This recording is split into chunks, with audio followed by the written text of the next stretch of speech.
मी परत जैतुनाच्या डोंगरावर गेलो होतो, पण दुसऱ्या दिवशी लवकरच मी परत मंदिरात आलो. लवकरच एक गर्दी जमली आणि मी बसलो आणि त्यांना शिकवू लागलो. जसे मी बोलत होतो तसे धार्मिक शास्त्राचे शिक्षक आणि परुषी एका स्त्रीला घेऊन आले, जी व्यभिचार करताना पकडली गेली होती. त्यांनी तिला गर्दीसमोर उभे केले. हे गुरुजी, ही स्त्री व्यभिचार करताना पकडली गेली आहे. मोशेच्या नियमात म्हटले आहे की तिला दगड मारून ठाडून टाका. तुम्ही काय म्हणता? ते मला असे काही बोलण्यासाठी सापडवण्याचा प्रयत्न करत होते, जेणेकरून ते माझ्या विरुद्ध वापरू शकतील. पण मी वाकलो आणि माझ्या बोटाने धुळीत लिहिले. ते उत्तर मागत राहिले, म्हणून मी पुन्हा उभा राहिलो आणि म्हणालो, ठीक आहे, पण ज्याने कधी पाप केले नाही त्याने प्रथम दगड मारावा. मग मी पुन्हा वाकलो आणि धुळीत लिहिले. जेव्हा आरोपींनी हे ऐकले तेव्हा ते एक एक करत निघून गेले. सर्वात वडिलांपासून सुरुवात केली, जोपर्यंत मी त्या स्त्रीच्या गर्दीच्या मध्यभागी एकटाच राहिलो नाही. मग मी पुन्हा उभा राहिलो आणि त्या स्त्रीला म्हणालो, तुमचे आरोप करणारे कुठे आहेत? तुमचा निषेध करण्यासाठी त्यांच्यापैकी एकही नव्हता का? नाही प्रभू. मीही करत नाही. ज्याने पुन्हा पाप करू नको. मी लोकांशी पुन्हा एकदा बोललो आणि म्हणालो, मी जगाचा प्रकाश आहे. जर तुम्ही माझ्या मागे आलात तर तुम्हाला अंधारात चालावे लागणार नाही, कारण तुमच्याकडे जीवनाकडे नेणारा प्रकाश असेल. तुम्ही स्वतःबद्दल हे दावे करता आहात, असा पुरावा वैध नाही. मी उत्तर दिले, हे दावे वैध आहेत जरी मी ते स्वतः बद्दल केले तरी. कारण मी कुठून आलो आहे आणि कुठे जात आहे हे मला माहिती आहे, पण तुम्हाला माझ्याबद्दल हे माहित नाही. तुम्ही माझा न्याय मानवी दर्जानुसार करता, पण मी कोणाचाही न्याय करत नाही. आणि जर मी केले तर माझा न्याय सर्व बाबतीत योग्य ठरेल, कारण मी एकटा नाही आहे. मला पाठवणारा पिता माझ्या सोबत आहे. तुमच्या स्वतःचा कायदा म्हणतो की जर दोन लोक एखाद्या गोष्टीवर सहमत असतील तर त्यांचा पुरावा वस्तुस्थिती म्हणून स्वीकारला जातो. मी एक साक्षीदार आहे आणि मला पाठवणारा माझ्या पितातर्फे दुसरा आहे. तुमचा पिता कुठे आहे? मी समजावून सांगितले, तुम्हाला मी कोण आहे हे माहित नसल्याने माझा पिता कोण आहे हे तुम्हाला माहित नाही. जर तुम्हाला मी माहित असता तर तुम्हाला माझा पिताही माहित असता. मी मंदिराच्या भांडारशाळा म्हणून ओळखल्या जाणाऱ्या भागात शिकवत असताना हे विधान केले, पण मला अटक करण्यात आली नाही, कारण माझा अद्याप वेळ आला नव्हता.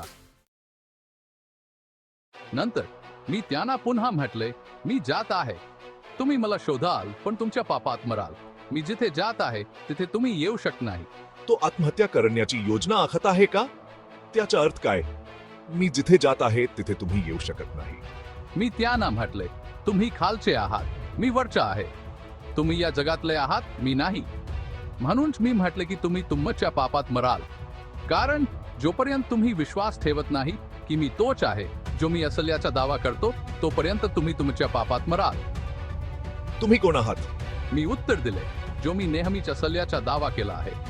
मला तुमच्याबद्दल बरेच काही सांगायचे आहे आणि निषेध करायचे आहे, पण मी करणार नाही, कारण ज्याने मला पाठवले आहे त्याच्याकडून मी जे ऐकले आहे तेच मी सांगतो आणि तो पूर्णपणे सत्य आहे.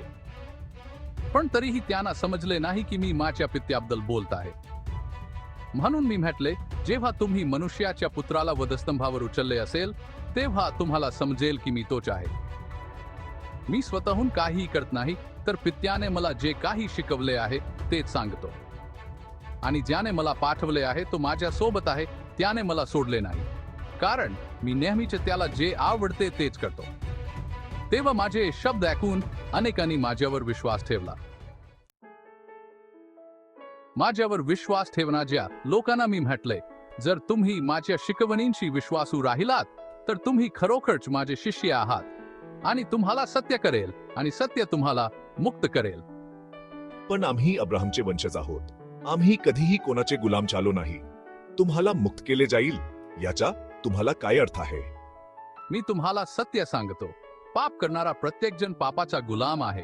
गुलाम हा कुटुंबाचा कायमचा सदस्य नसतो, पण मुलगा हा कायमच्या कुटुंबाचा भाग असतो. म्हणून जर मी तुम्हाला मुक्त केले तर तुम्ही खरोखरच मुक्त आहात. हो, मला माहिती आहे की तुम्ही अब्राहमचे वंशज आहात, आणि तरीही तुमच्यापैकी काही जण मला मारण्याचा प्रयत्न करीत आहेत, कारण तुमच्या हृदयात माझ्या संदेशासाठी जागा नाही. मी माझ्या पित्यासोबत असताना जे पाहिले ते मी तुम्हाला सांगत आहे, पण तुम्ही तुमच्या वडिलांचा सल्ला घेत आहात. अब्राहम आमचा पिता आहे. नाही, कारण जर तुम्ही खरोखर अब्राहमची मुले असता तर तुम्ही त्याचे अनुकरण केले असते. त्याऐवजी तुम्ही मला मारण्याचा प्रयत्न करीत आहात कारण मी तुम्हाला सत्य सांगितले जे मी देवाकडून ऐकले. अब्राहमने असे कधीच केले नाही. नाही, तुम्ही तुमच्या खऱ्या वडिलांचे अनुकरण करीत आहात. आम्ही नाजायज मुले नाही आहोत. देव स्वतः आमचा खरा पिता आहे. जर देव तुमच्या पिता असता तर तुम्ही मला प्रेम केले असते, कारण मी देवाकडून तुमच्याकडे आलो आहे. मी स्वतःहून येथे आलो नाही, तर त्याने मला पाठवले आहे. मी काय म्हणतोय ते तुम्हाला का समजत नाही? कारण तुम्ही मला ऐकूही शकत नाही.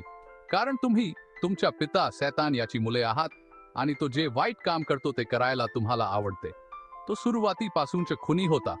त्याला नेहमीच सत्याचा तिरस्कार होता, कारण त्याच्यात सत्य नाही. जेव्हा तो खोटे बोलतो तेव्हा ते त्याच्या चारित्र्याशी सुसंगत असते, कारण तो खोटारडा आहे आणि खोट्याचा बाप आहे. म्हणून जेव्हा मी सत्य सांगतो तेव्हा तुम्ही स्वाभाविकपणे माझ्यावर विश्वास ठेवत नाही. तुमच्यापैकी कोण खरोखरच माझ्यावर पापाचा आरोप करू शकतो? आणि मी तुम्हाला सत्य सांगत असल्याने तुम्ही माझ्यावर विश्वास का ठेवत नाही?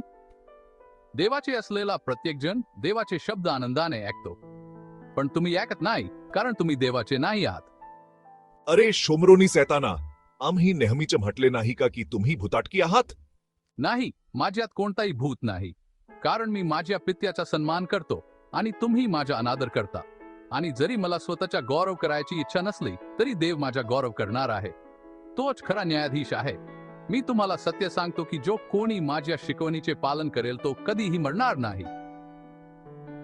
आता आम्हाला माहिती आहे की तुम्ही भुताटकी आहात. अब्राहम आणि संदेष्टे देखील मरण पावले, परंतु तुम्ही म्हणता जो कोणी माझ्या शिकवणीचे पालन करेल तो कधीही मरणार नाही. तुम्ही आमचे वडील अब्राहमपेक्षा मोठे आहात का? तो मरण पावला आणि संदेष्टेही मरण पावले. तुम्ही स्वतःला कोण समजता? जर मला स्वतःसाठी गौरव हवा असेल तर त्याला काही अर्थ नाही, पण माझ्या पिताचा माझा गौरव करेल. तुम्ही म्हणता तो आमचा देव आहे, पण तुम्हाला तो माहितही नाही. मी त्याला ओळखतो. जर मी असे म्हटले नसते तर मी तुमच्यासारखाच मोठा खोटारडा असतो, पण मी त्याला ओळखतो आणि त्याचे पालन करतो. तुमचे वडील अब्राहम माझ्या येण्याची वाट पाहत आनंदित चाले. त्याने ते पाहिले आणि आनंदी चाला. तुमचे वय 50 वर्षेही झालेले नाही. अब्राहमला तुम्ही कसे पाहिले असे म्हणू शकता? मी तुम्हाला सत्य सांगतो, अब्राहम जन्माला येण्यापूर्वीच मी आहे. तेव्हा त्याने मला दगड मारण्यासाठी दगड उचलले, पण मी त्यांच्यापासून लपलो आणि मंदिरातून निघून गेलो.